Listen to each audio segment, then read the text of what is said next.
Hi class, let's take a look at example 4. In example 4, they're asking us, well, the elimination method, and then they also want this as a set. Now, keep in mind that for the elimination method, we're supposed to have the equations in approximately standard form, which is ax plus by is equal to c, which in this case we do. And it's only going to take like one step, so perhaps we could eliminate the x. So let me write it out.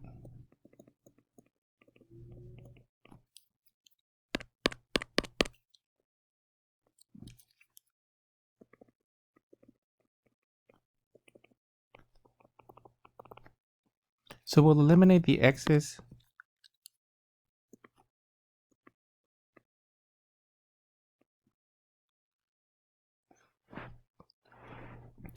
And this can occur by multiplying 1 by -2. So multiply 1 by -2. And this is going to give us, remember that you're multiplying by -2, -2. So -2x minus 2y, and this is equal to -6. And then I'll just say, and add to 2. So 2 reads 2x plus 2y is equal to -4. And then good news, your x's eliminate, but also the y's eliminate. So I'm looking at the following. 0x plus 0y is equal to -10.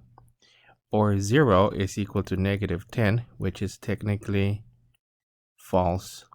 Now, a false statement, it's going to be an automatic no solution.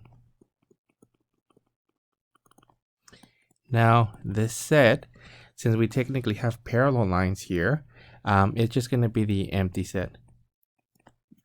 So in this case, both of these will be our solutions, since we're dealing with one of the special cases or a no solution one. So let me actually show you what the equations look like. So let me actually move this a little bit to the left. And here you can see that as we're actually graphing both of the equations, you can see that we technically have parallel lines. So for this particular problem, as we look at this portion,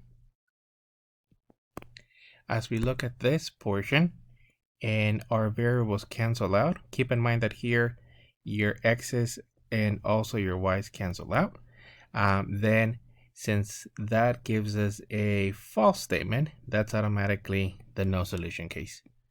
So this particular one took one step, well, actually 2 steps technically, but we're dealing with, due to the false statement, a no solution, or we technically have parallel lines. That's actually it for this problem.